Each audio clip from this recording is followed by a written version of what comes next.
In 1854, when the prairie around Lancaster was still more wind than town, St. Ursula Convent sat on a low rise like a tidy promise that order could hold back the wild. Its white walls were kept clean by hands that worked before sunup and after dark. The sisters grew food in straight rows, baked bread you could smell from the road, and kept the chapel door open for anyone who needed quiet. Mother Seraphine ran the place with a voice that never rose.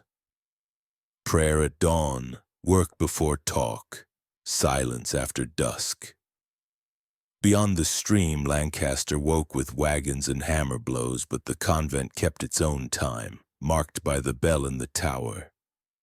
Smooth and heavy, hauled from St. Louis and hung from an elm brace, it called to mass. Then, as wheat rose that spring, the bell began to speak at odd hours. One quick strike at midnight, 2 at noon, once 3 before dawn. People count because people count what they do not understand. The sisters were strict and strange. But animals startled when the bell slipped the hour. Horses threw their heads and a child woke crying on nights it sounded. Inside St. Ursula, a visitor would see no change. Yet beneath that order, a second schedule took root. Lanterns flared after the last prayer. Shadows crossed the yard toward the washroom, the root cellar where stove ash was kept for soap and gardens. In the morning the bins were full, though no fire had burned hot enough to make that much in the night. Sister Agnes, the healer and midwife, kept a basket by the chapel door lined with cloth and twine. She was small and steady, but now her eyes had a count to them, as if each task began at 1 and could only end at a fixed number. When the bell rang off the hour, she moved first, and others followed down the narrow hall past the statue of St. Ursula. In town, the sound began to set marks on the day. Mothers kept babies inside after dark, and men tied off animals early. The tone was soft, almost polite, a single stroke without echo, yet it left a taste like metal on the tongue. Rumors rose because facts would not stand still. Some said the convent hid travelers. Some said a fever had come and the bell warned the town away. The carpenter who had hung it said a bell rang off the hour and answered a private call.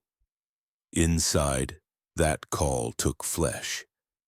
It arrived as pain led down tight halls to small rooms with shutters closed, as sweat on faces turned toward a beam that held a nail cross. It arrived as stillness after a held breath, then another, then a long one meant to be the last. Each time the bell sounded, Sister Agnes lifted the basket and walked with a step that never looked fast, yet always brought her to the right door. She went in and came out with the basket covered, and Mother Seraphine drew a line in a small book. Linen was washed before dawn in Lye. Floors were scrubbed, shutters opened, and a hymn was hummed low, the same tune each time, as if the room needed telling to forget. No earth was turned in the churchyard, and no notice went to the county man. The sisters told themselves they were guarding vows, but the truth had a harder edge. They were following a pattern older than law, a pattern that needed the bell to keep count. The rope darkened where hands gripped it at wrong hours, and the elm brace wore a thin groove. A seam opened in the calm the town had loved, and even those who wished not to see began to admit the rhythm meant more than prayer. A mother at her door held her child and listened to the late note and knew the convent was measuring something that should not be measured. A wind pushed across the wheat. The bell gave one tidy sound, and a lantern guttered in the washroom. The women of St. Ursula went on as if nothing had happened. But the hill itself felt changed, as though it had pressed a secret into its roots and was waiting for the next strike to set the count again. A wagon slowed. The driver looked up, and the quiet after the note felt too long, a breath the town did not know it held.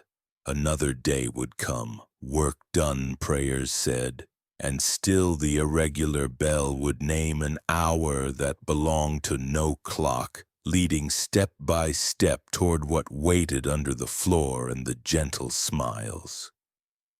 The first crack had formed, though no one spoke it aloud yet. Sister Agnes carried kindness like a shawl, soft and useful, but when the lamps went low and the bell's stray note folded back into the rafters, she became something steadier than mercy, a keeper of measurements that pretended to be care. She was the midwife because her hands did not shake and because she knew how to read a pulse the way farmers read a sky. Yet the sisters did not know that her true work began after the blankets were folded and the soft bundle stopped trying to be warm. She took a tin key from her sleeve and went down the steps to the washroom. A root cellar lined with soot that rose in gray blooms when she brushed the walls, and there she worked by the single breath of a lantern. Shelves filled the narrow space, rough pine rubbed smooth by years of passing jars, and on each shelf sat glass with corks sealed in wax, each marked with a date and a psalm number in a hand so neat it looked printed. She did not write names. Names broke the pattern, numbers obeyed. On a table made from an old door, she laid out her tools.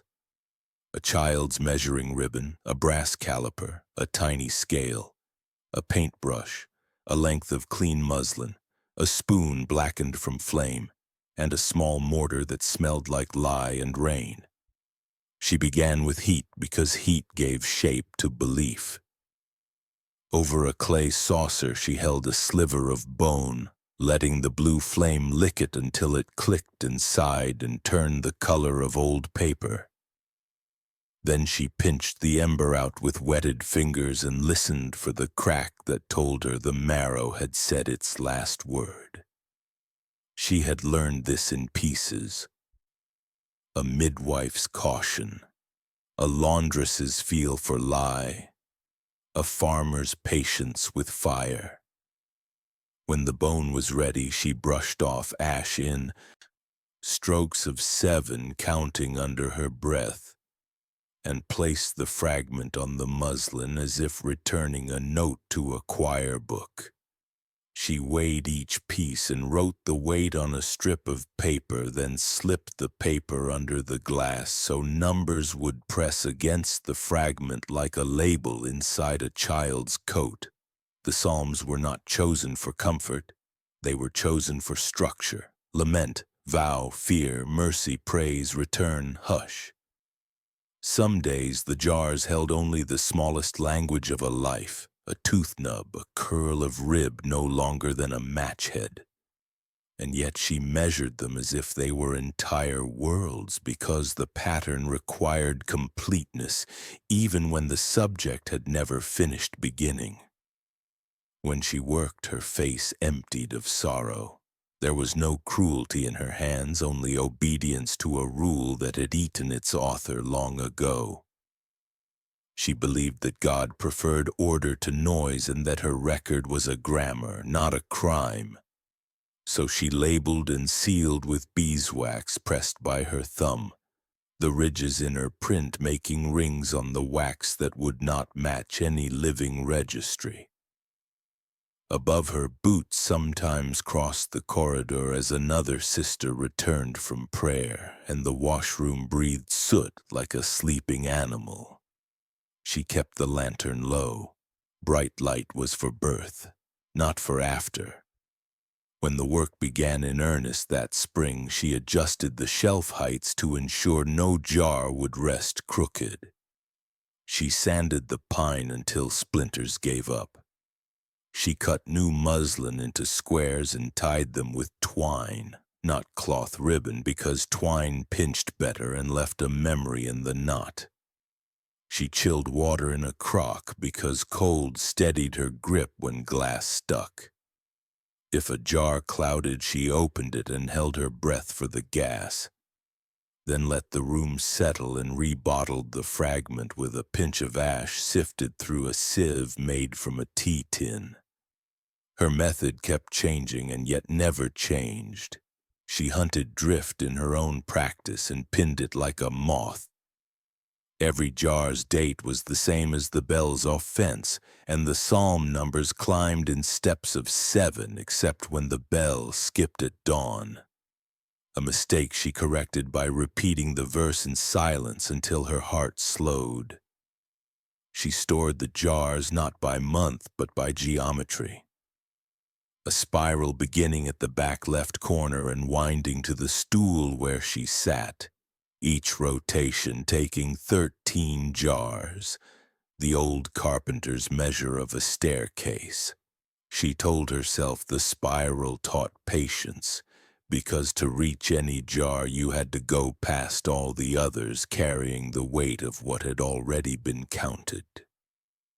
Sometimes a moth burned itself on the lantern and fell into the saucer, and she brushed it aside with the bone ash, and the room smelled of singe and soap and a faint sweetness like fruit left too long in a cupboard. She kept a small bell of her own on the nail behind the door, not to ring, but to look at, a reminder that sound could be a lock as well as a call. On nights when the wind leaned hard against the hill, she timed her breath to the shutter's tap and moved faster because wind made memory slippery. Her gentleness in daylight was not an act. It was the way she preserved her edges for the night, giving smiles to the sick and soft hands to the old, as if she had to balance the ledger by earning mercy she did not expect to receive. She knew which sisters would need her before they knocked. She watched the way a woman held her waist while she swept, the way she sat at prayer, the way she reached for bread and did not eat. Those were clocks as clear as any bell. When the hour came, she lifted the basket, and after she walked down to the washroom with a calm no one could find fault with. If she spoke to God, it was in sums. If she felt grief, she filed it like a number she could return to later. She believed every life left a residue that must be arranged so the world would not tilt, and she feared the tilt more than judgment. The washroom kept her secret because it had its own hunger. Soot took fingerprints, damp swallowed breath, and the walls drank heat. Still, the room taught her. The low scrape of the stool, the faint wheeze of the scale, the pause when she set a jar into the spiral and counted the 13 to be sure. By the time the sisters slept, Agnes had added another circle to the quiet, and the hill held it without complaint, while above ground the bell rope swung once in the dark as if some absent hand had checked the time and found it ready for the next careful mark. Spring came late that year, the thaw slow and reluctant, leaving the convent's garden soft underfoot and the air damp with the smell of wet earth. Sister Amélie had been pale for weeks, moving as if her limbs belonged to someone else, her eyes avoiding the others when they met in the corridor. At barely 20, she carried herself like a novice, still trying to understand the rules. But the shape beneath her habit betrayed something the vows could not name aloud. The pain began just after midnight, sharp and deep, folding her forward in the narrow bed. She bit her lip until it bled rather than call for help. But the walls in St. Ursula were thin, and Sister Agnes heard what she had been listening for. She arrived with her small basket, the one lined in clean linen. her face calm as though summoned to mend a torn sleeve. Without a word, she guided Amelie through the dark hall, the candlelight stretching their shadows across the plaster. The birthing room was not meant for comfort. It was small, cool, and stripped of anything that might distract from the work. A single wooden chair sat near the foot of the bed, its surface worn to a shine by years of knees pressing against it in labor. On the table, Agnes laid out her tools with the same care she gave to the altar cloths. Scissors, thread, a shallow bowl of water that caught the flicker of the candle. The sound of Amelie's breathing filled the room, low and quick, mingled with the faint ticking of the cooling stove. When the child came, it came without a cry, its skin the dull blue of water left in shadow. Agnes did not rush. She cut the cord with steady hands, washed the small body in the bowl, and studied it as one might study a new page in a book. She did not look for signs of life. She measured the stillness. Amelie turned her face away, her knuckles white in the sheet as Agnes began the ritual. From a shelf she took a length of linen folded 3 times over, its fibers stiff from soaking in lye. She wrapped the child tightly, pulling each fold smooth, tucking corners with precision as if making a package meant to be stored rather than mourned. The smell of the lye was sharp enough to sting the eyes, mixing with the faint sweetness of the candle's tallow. Agnes laid the bundle in the cradle near the wall, beside a single candle whose flame was already guttering in the draught. She adjusted the wick so that the light fell directly on the linen, casting no shadow on the face that was no longer a face. She murmured something then, words too soft to catch but close enough to Amelie's ear that they might have been a kindness. The only phrase clear was, "for preservation," spoken as if the act was not an ending but a step in some long unseen process. Amelie's tears fell without sound, her breath still ragged from the effort, but no one comforted her. Agnes moved on to wash her hands in the cold basin. Her sleeves rolled high, her movements stripped of anything that might look like grief. She emptied the bowl into the small drain in the corner. The water tinged with the faintest cloud of red, and dried her hands on the same cloth she had used to swaddle the child before changing it. She took the scissors and wiped them clean, folded the linen from the bed into the basket, and straightened the table as if preparing it for a meal.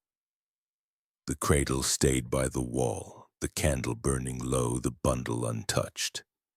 No prayer was said aloud, no bell was rung for the dead. Outside, the wind moved across the hill, rattling the shutters, and the convent slept as if nothing had happened. But the smell of lye lingered in the hall long after Agnes had closed the door. A sharp, clean ghost that would not fade by morning. In the quiet that followed, she carried the basket back to her cell, her expression unchanged, her steps measured. The pattern had begun, though no one would yet call it that. By sunrise, the candle would burn out, and the first mark in the spiral would be ready to join the others that had not yet been made. The first stillborn not as a tragedy, but as the opening to something that required neither burial nor blessing, only preservation. By the first frost, the convent had endured 8 such nights, each one marked by the off-hour toll of the bell and the slow descent of Sister Agnes into the hall with her basket. What unsettled those who watched closely was not only the frequency but the strange sameness of the children. In size, in the faint turn of the wrists, In the way the lips rested half open, they were identical, as if the same child had been born, died, and been delivered again under 8 different veils. The sisters said nothing to one another, but glances passed in the chapel when the candlelight caught the pale linen of a new bundle. Some of the women had carried for months, others barely long enough to show. The timing should have made each outcome different, yet the resemblance was exact, down to the crooked set of the smallest finger. In the village, whispers took hold. The carpenter's wife swore she saw Agnes carrying the same child twice in 1 week, though she told no one but her sister. The midwives from Lancaster, whose pride was to oversee every birth in the county, found themselves shut out. The convent's gates, usually open to tradesmen and healers, closed early on certain days, and a polite refusal met anyone who knocked after dark. The Mother Superior claimed it was for the health of the sisters, that illness from town could harm them, but the truth was that no one outside would be allowed to witness the repeating. The births were followed by no burials. The churchyard stayed untouched, the soil hard and unbroken even after rain softened the edges of the graves dug years before. Town records, which noted every death for the sake of taxes and census, showed nothing for those nights. The absence left a space where suspicion could grow. Some believed the nuns were hiding illegitimate children, others that they were practicing a kind of baptism so secret it could not be spoken. But inside St. Ursula, the truth was colder than scandal. Agnes recorded nothing in ink. She carried each bundle to the small room beside the washroom, where a cradle stood against the wall beneath a plain wooden cross. There she set the child down, adjusting the fold so no hand slipped free, and left it beneath the flicker of a candle until the light failed on its own. In the early hours, she would move it to the place where she kept the others, each in its own lie-stiff wrap, arranged in rows that formed an unbroken pattern along the wall. It was not storage as one might store what was finished. It was keeping, as one keeps something meant to be counted later. The sisters avoided that room. Even those who had carried and delivered walked past it with their eyes lowered, as if seeing would bind them to what was inside. Amelie, whose first stillborn had begun the chain, kept her prayers short and her head covered, but her hands shook whenever the bell tolled off the hour. The repetition was never discussed in the open. The same candle, the same cradle, the same stillness, each detail preserved, each variation erased. The sameness became its own kind of prayer, one that asked not for mercy but for precision. It was a rhythm that replaced mourning with method, turning each loss into another link in a chain that was being built for reasons no one outside Agnes's careful, silent keeping could yet see. The reliquary at St. Ursula was a place meant for holy things. A small, vaulted room lined with glass-fronted cabinets where relics were kept beneath linen veils. The air inside was always cool, smelling faintly of wax and old cedar, and the only sound was the faint tick of the oil lamp's glass cooling when it was lit for visitors. It was here, during a quiet afternoon when the convent was preparing for the bishop's spring visit, that a repairman from town came to fix a loose board in the corner near the altar stand. As he pried it up, the wood gave way with a sigh, revealing a hollow beneath that was far deeper than the nails suggested. Inside lay a ledger wrapped in a strip of cloth, the fabric stiff and yellowed at the edges. He handed it to Sister Agnes without question, but her hands lingered on the cover as though she already knew its weight. Bound in cracked brown leather, the book opened to pages filled in alternating red and black ink, each entry precise and deliberate. The names of sisters appeared in a neat column, followed by numbers that did not match dates but lengths, weights and notes in anatomical shorthand, measurements of limbs, spans of skulls, diameters of tiny ribs. Alongside these figures were symbols no catechism could explain, spirals, crescents, and marks resembling alchemical signs, drawn so carefully they seemed engraved rather than written. Some pages bore single lines of Latin verses not in the style of psalms for comfort, but more like instructions or observations. The earliest entries were faint, as if written with a trembling hand, but as the pages turned, the script grew more confident, more uniform, as though the writer had shed hesitation over time. There was no mention of fathers, no place of birth, only the recurring combination of numbers and symbols. The red ink seemed reserved for certain entries where the measurements matched perfectly, and in the margins of those pages a pressed violet petal lay flat, its color nearly gone but its shape preserved. The petals were always the same flower, their stems carefully trimmed, their placement deliberate, as if each marked a completed work. The last page of the ledger was blank, save for a single petal without any writing, its edges curling as though it had been pressed too soon. Sister Agnes did not show the book to the others, nor did she place it with the displayed relics. Instead, she carried it under her arm to the washroom, locking the door behind her. The repairman finished his work in silence, but when he left the convent gates, his face was pale, his eyes lowered, and he told no one in town what he had seen.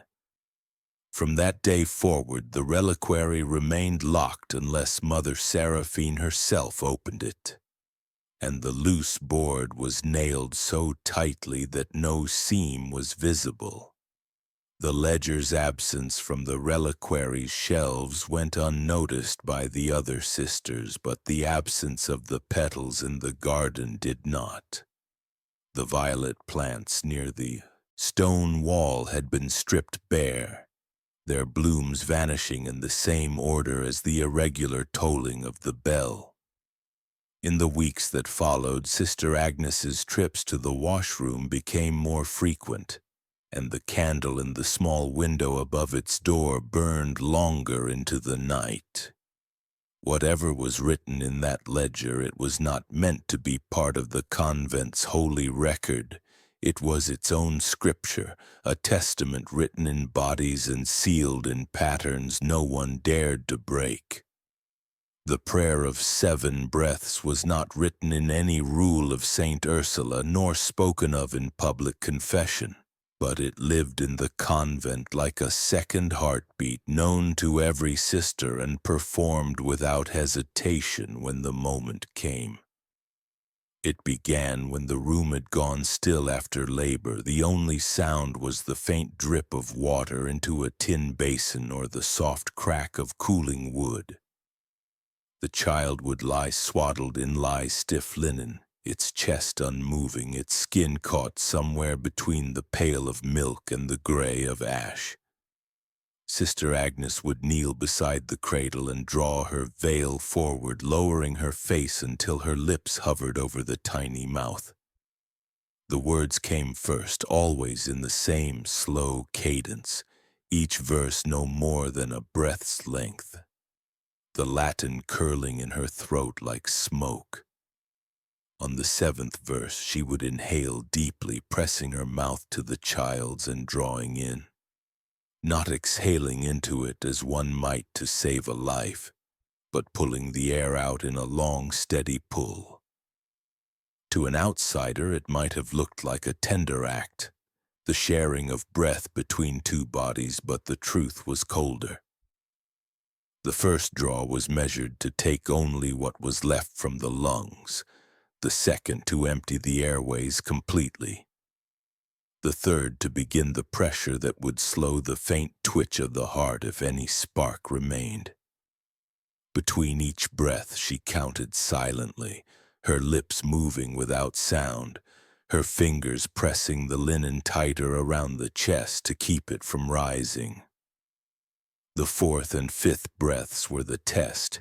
With each one she watched for the smallest change in color, the faint collapse of the fontanelle, the way the body's weight shifted in her hands. The sixth was the moment she claimed the child as hers, drawing the last possible trace of warmth into her own lungs as if harvesting something invisible. The seventh was not for the child at all. It was for the measure.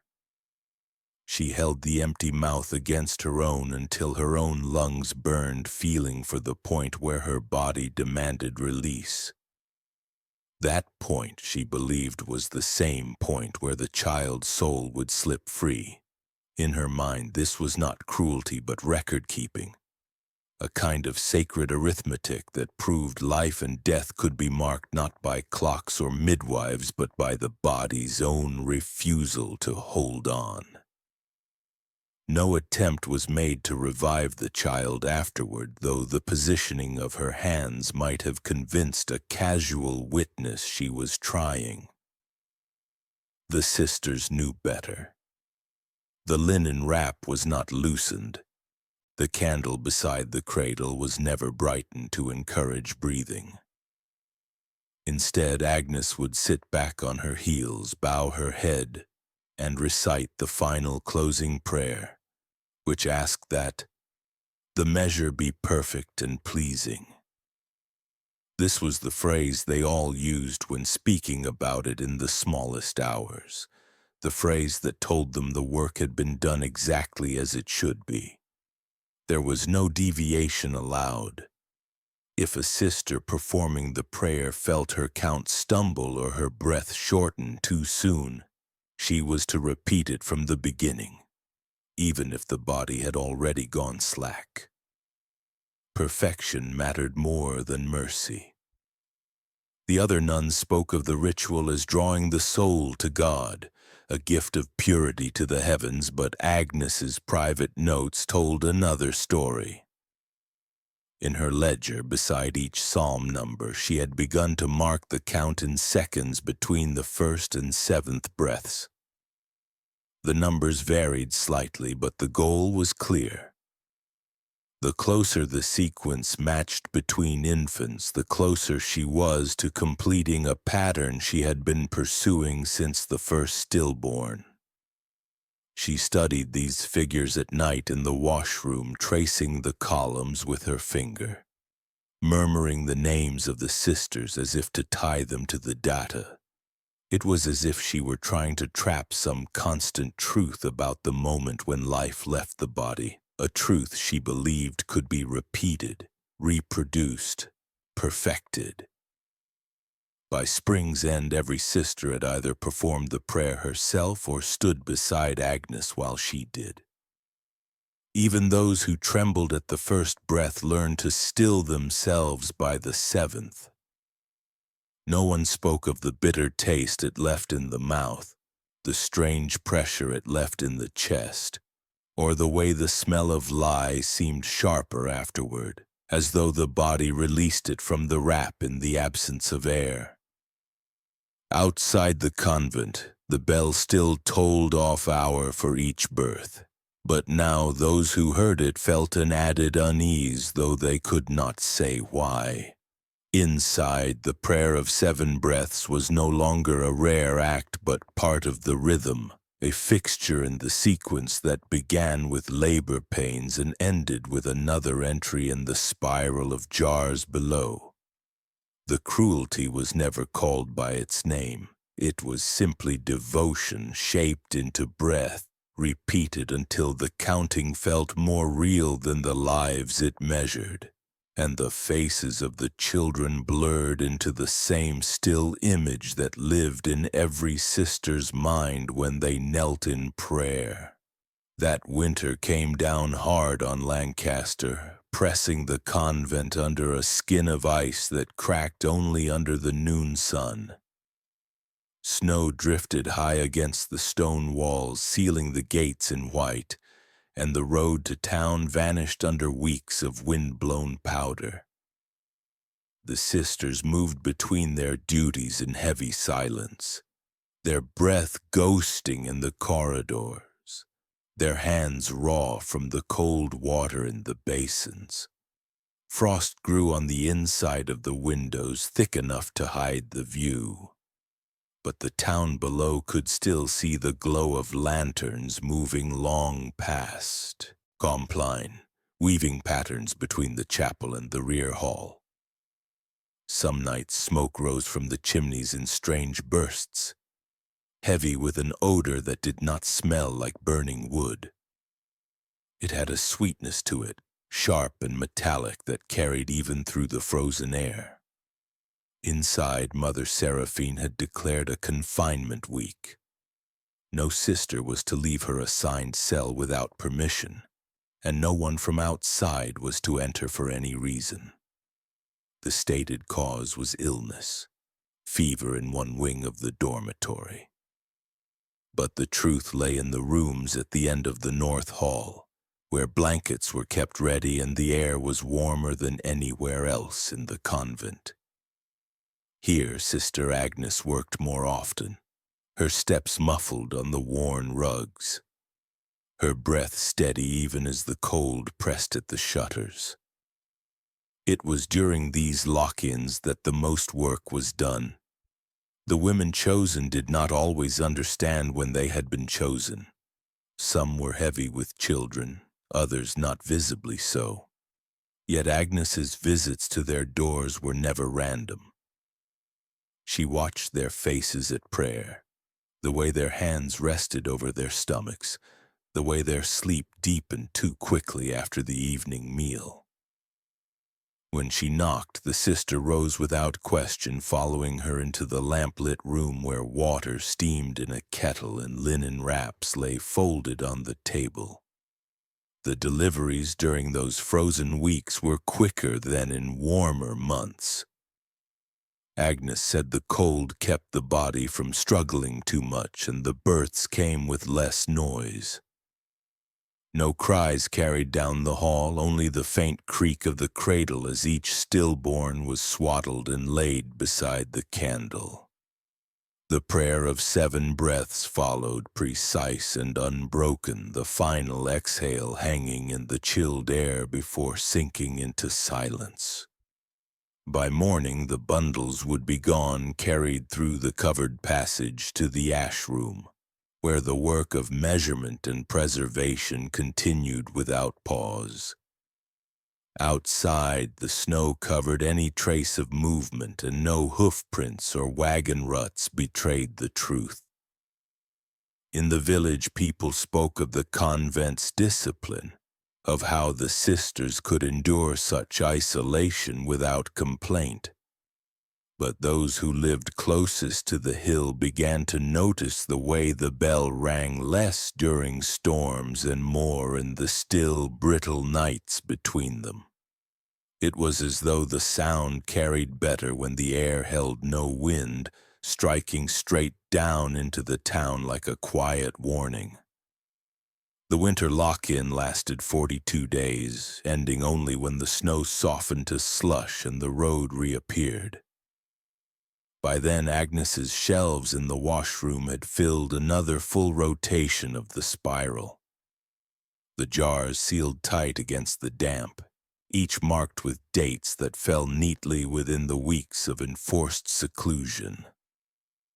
When the gates opened again, the sisters emerged to shovel the walk, their cheeks pale but their steps unshaken, as if nothing in the long dark had been worth remarking on.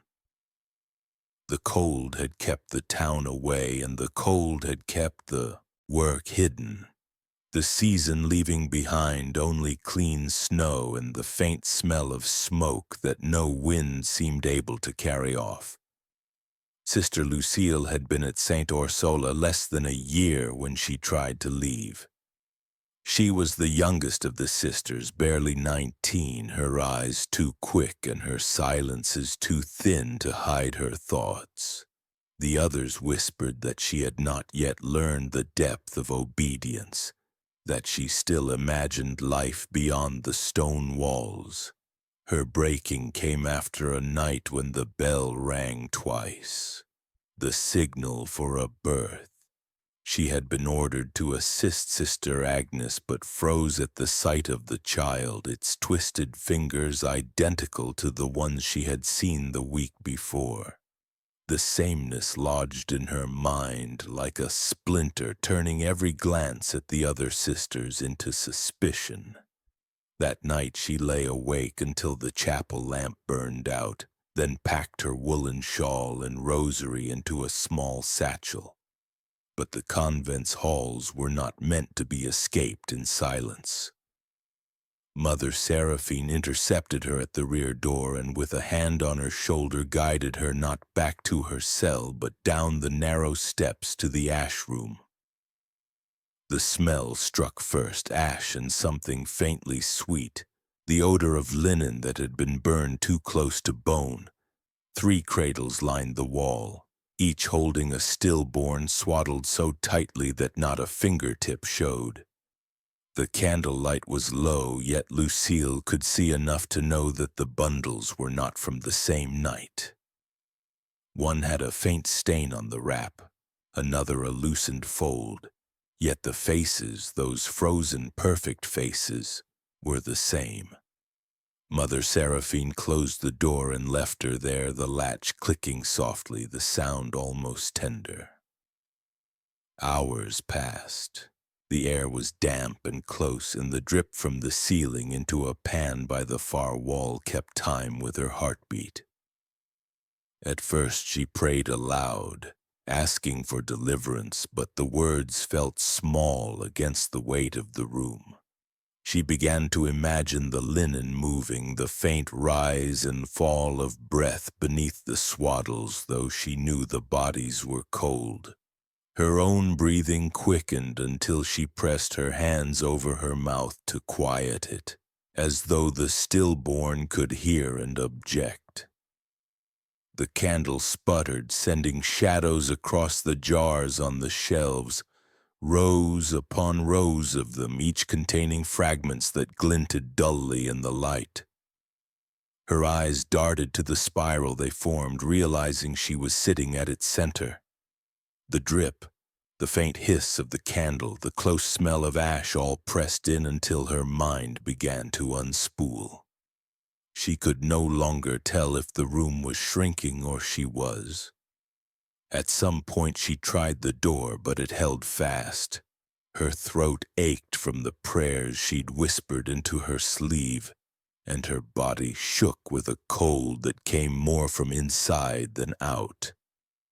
By the time the latch turned again and Sister Agnes appeared, lantern in hand, Lucille made no move to rise. She stared ahead, her lips parted as if to speak, but no sound came. Agnes helped her to her feet, brushed ash from her skirts, and led her out without a word. From that day on, Lucille did not sing in the chapel, did not laugh in the refectory, did not answer when spoken to. She worked her duties with a blank steadiness, her hands precise, her eyes unfocused. The sisters called her the quiet one, and in time even the town forgot her name. But Agnes knew, as did Seraphine, that the silence was not peace. It was the washroom, sealed behind her eyes, holding her voice the way the jars held their fragments. And each time the bell rang off hour, Lucille's head would turn slightly toward the sound, as if she were hearing it from beneath the floor. When spring thawed the road to Lancaster, the convent received an unusual visitor, Dr. Samuel Harrow, a physician from Topeka who claimed to be offering smallpox vaccinations to every parish in the county.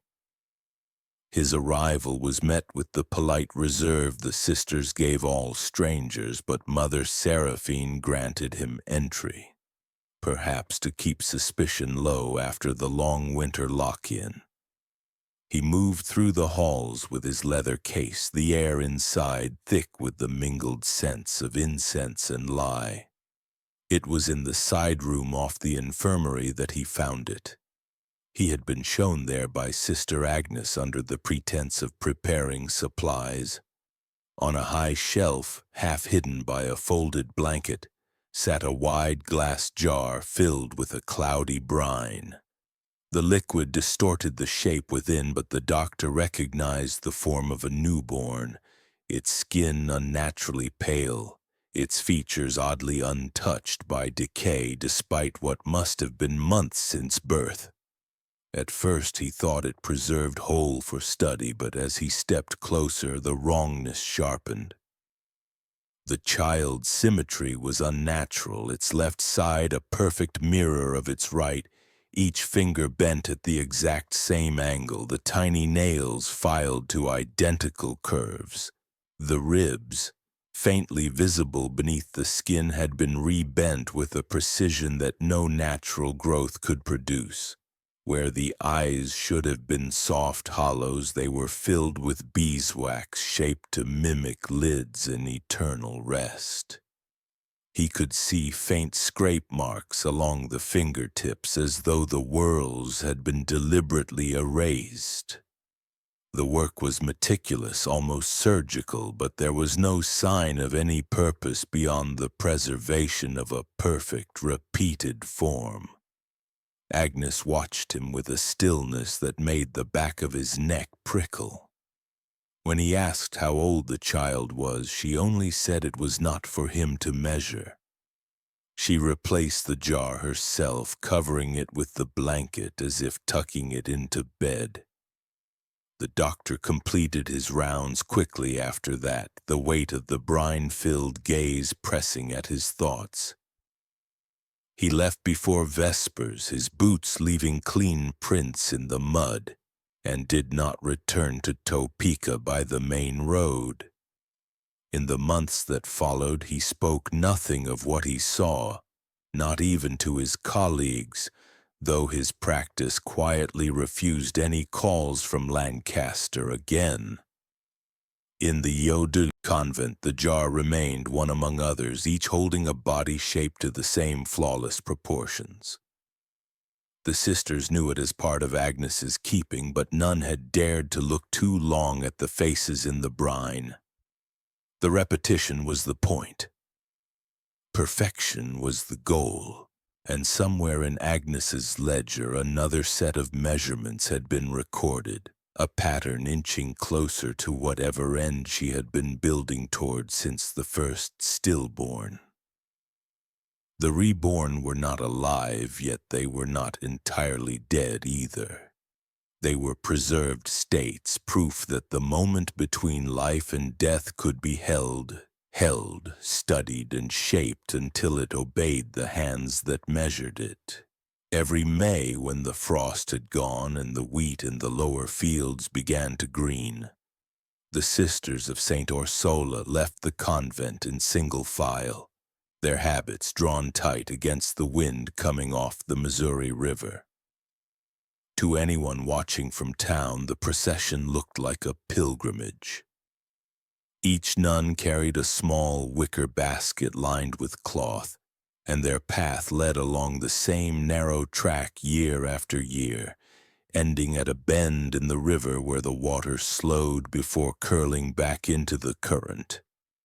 The townsfolk believed the baskets held floral offerings, a gift to the Virgin in thanks for another planting season.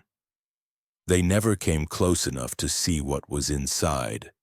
Only within the line of sisters was the truth known. Under the cloth lay not blossoms, but small fragments from the washroom, slivers of bone, curls of hair, and in some baskets entire tiny hands no larger than a plum, wrapped in lye-soaked linen. The journey to the river was silent save for the crunch of boots on gravel and the whisper of the wind through the weeds. When they reached the bank, the sisters stepped into a formation so precise it could have been drawn with a compass.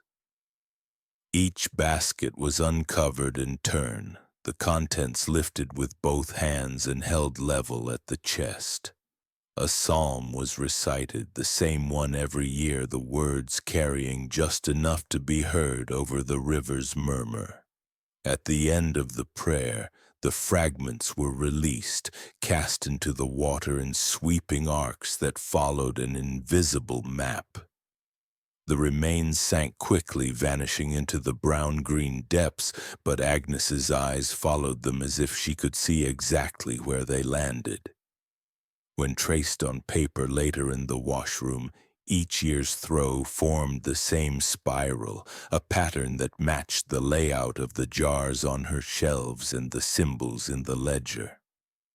It was not simply disposal, it was placement, as deliberate as setting a stone in the foundation of a building.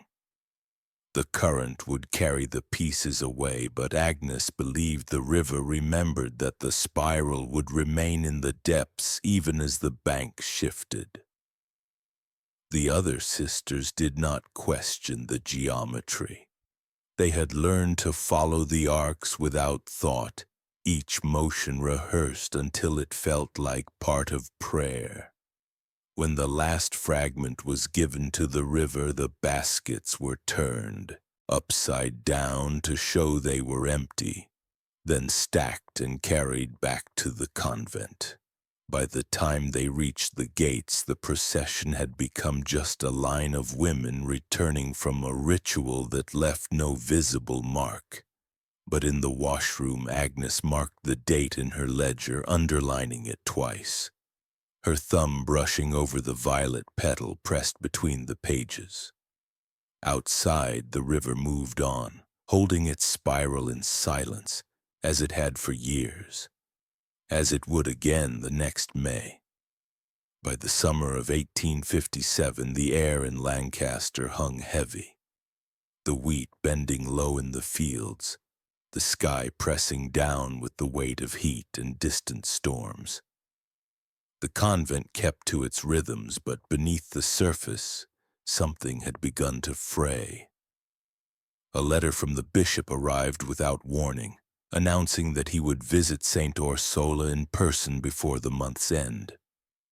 It was worded as a gesture of pastoral care, yet every line read like an inspection order. Sister Agnes heard the news in the refectory, and for the first time in years her hands trembled. She began speaking to herself in the halls, not in the low prayers the others knew, but in bursts of phrases, half psalm and half command, as if she were reminding herself of steps in a process. She stopped sleeping in her cell, instead keeping to the washroom at night, the lantern burning until dawn. Her mutterings grew stranger, references to a child who will unify us in eternity, and the perfect count. The sisters avoided her eyes, but they could not ignore the sound of jars being shifted, the scraping of wood as she moved shelves to make space. 3 days before the bishop's arrival, Mother Seraphine entered the washroom without knocking. What she found could not be hidden behind polite scripture. Along the far wall, the spiral of jars was complete, everyone filled and sealed, the wax stamped with patterns carved into the end of a rosary bead. But there were other things too. A shallow box containing a ring of adult teeth strung on a length of silk, a crucifix of copper bent neatly into the shape of a noose, a plaited coil of hair woven so tightly it had stiffened into something like rope. These were not keepsakes from the infants. They belonged to the sisters themselves, each piece taken without notice, each integrated into what Agnes called the bindings. When Seraphine demanded an explanation, Agnes's voice was calm, almost gentle. She said that none of the nuns had ever truly been mothers, that their bodies were only vessels for the child, and that the child had never truly died. In her mind, the perfect symmetry of each stillborn proved that life could be repeated like a psalm, and repetition would in time lead to permanence. She believed the bindings would hold the pattern together when the last breath was measured, anchoring it against whatever forces might try to scatter it. Seraphine left the room without touching anything, but she locked the door behind her. That night, Agnes sat in the dark, the key in her own pocket, and whispered to the jars as if they could hear her. She promised them that no bishop, no law, no outside force would take them. By morning her voice was gone, hoarse from speaking through the night, and her hands bore faint cuts from the glass she had rearranged. The others kept their distance, but the air in the convent was taut with the sense that something final had begun. The bishop's carriage was still days away, yet the weight of his arrival was already pressing at the walls. And in the washroom, Agnes's spiral was no longer just an arrangement of jars. It was a barricade against the moment she feared most, the breaking of her pattern. The bishop arrived with 2 priests and the county magistrate, their black coats gathering the dust of the road. His greeting was warm, but his eyes moved quickly, taking in the worn stones, the shuttered windows, the drawn faces of the sisters. After Mass, he requested to see the grounds. It was then that the magistrate noticed the garden, its soil unusually dark, turned over in patches that bore no trace of vegetables. A decision was made without consulting Seraphine. Spades were brought from the shed, and the digging began under a sky that promised rain. At first, the soil gave only roots and stones, but less than a foot down the shape of a small cloth bundle emerged. It was lifted gently, the linen stiff with age, the seams held together by lie and time. Inside were fragments of bone so clean they looked carved, each one a perfect match in size and shape to the others found later that day. The digging continued, and soon more bundles surfaced, some so old the cloth fell apart at a touch, others fresh enough to release the sharp scent of preservation into the air. The pits were layered, the oldest remains resting beneath the newest, as though the ground had been filled and reopened year after year. The most unsettling discovery was that the measurements matched. The femur in the topmost bundle was the exact length of the one in the deepest pit. The skulls, small, symmetrical, without a single natural flaw, were indistinguishable no matter the decade they came from. The magistrate, untrained in any science beyond record-keeping, nonetheless felt the impossibility of it. Bones should grow, features should differ, yet here the same child seemed to lie in every layer, unchanged by time or death. The bishop's face remained composed, but his knuckles whitened on the head of his cane. Agnes stood at the edge of the garden, her hands folded, her expression almost serene, as though she were watching a harvest rather than an unearthing. She said nothing as the bundles were laid out, their linen marked with psalm numbers that matched the ledger in her washroom. When the final pit was opened, rain began to fall, soaking the cloth, darkening the earth. The remains were gathered under a tarpaulin, but the symmetry lingered in the minds of those who had seen it, a perfect repetition that defied reason. For the first time, the spiral in the washroom had been mirrored in the soil, the hidden pattern exposed to the sky. And though the bishop spoke quietly of consecration and proper burial, there was an unease in his voice, a tremor that suggested he feared the pattern was not broken yet. The convent closed its gates for the last time on an overcast morning, the air damp with the lingering smell of rain from the week of digging. The bishop had ordered the grounds consecrated anew, the garden leveled and marked with a plain wooden cross. The spiral of jars from the washroom was dismantled under his supervision, each glass vessel unsealed, its contents wrapped in fresh linen and placed into a communal grave at the edge of the churchyard. No psalm was recited over individual remains. The service was brief. The words meant more for the living than the dead. Sister Agnes did not attend. She had been taken away in a covered cart the night before, escorted by 2 priests to a sanatorium far from Lancaster. No charges were filed. There were no laws for what she had done, no statute that could name the measuring of death as a crime. The magistrate's report noted repeated unnatural births and questionable burial practices, but his language could not hold the reality of the pattern, the symmetry, the intent.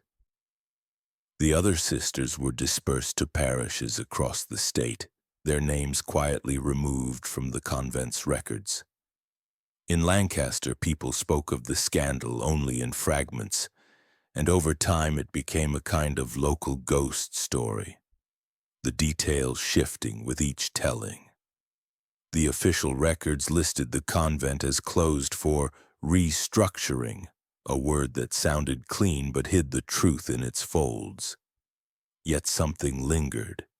The bishop, perhaps to quiet the town's unease, ordered a memorial built on the site where the spiral had once been. It was small, a stone marker engraved with a cross and a single line, for those taken before their time. No mention was made of the method or the years it had spanned. Still, the presence of the memorial altered the hill. Visitors left flowers in the spring, candles in the autumn, as if some part of them knew the ground beneath held more than anyone had been willing to say. A new law followed within a year, first in the county, then across the state. Every birth and death, whether within a religious order or not, was to be recorded by an external physician, with the record sent directly to the civil registry. It was a quiet reform, passed without fanfare, but in the language of the bill was an unspoken acknowledgement that what had happened at St. Orsola had been possible because no one had been watching closely enough. For those who had seen the spiral in the washroom or the identical bones in the garden, the law was not enough to erase the image. The symmetry had a way of returning to dreams, of intruding into the patterns of daily life, the repetition of footsteps in a hall, the arc of a hand setting down a cup, the sound of a bell struck once at the wrong time. Some swore they could hear it still on certain nights in Lancaster. The faint toll from a bell that had been removed, carrying through the wind as if the hill itself remembered. As for Sister Agnes, the sanatorium's records were sparse. She lived for another 9 years, never speaking of the convent, though she filled 2 more ledgers in her small, neat script. When she died, those books were burned without review. The attending physician noted her final words as, "The measure is perfect," though whether they were meant for the staff, the church, or something else entirely no one could say. In the years since, scholars and local historians have debated what drove her, whether she believed she was serving God seeking immortality, or chasing some private proof that life could be pinned in place if only its final moments were counted precisely enough. The truth is likely simpler and darker. She had found a pattern, and she had loved it more than anything living. The hill where Saint Orsola stood is quiet now, the wind moving through tall grass where the walls once cast their shadow. The memorial stone leans slightly to one side, the engraving worn shallow by weather. But the soil beneath remains as it was layered, a map of years in repeating form, untouched since the day it was sealed. And the question lingers, uncomfortably close. If devotion can be turned so precisely toward harm without losing its name, how many other patterns hidden behind walls and vows have we mistaken for faith? What do you think? Could it happen again? Could it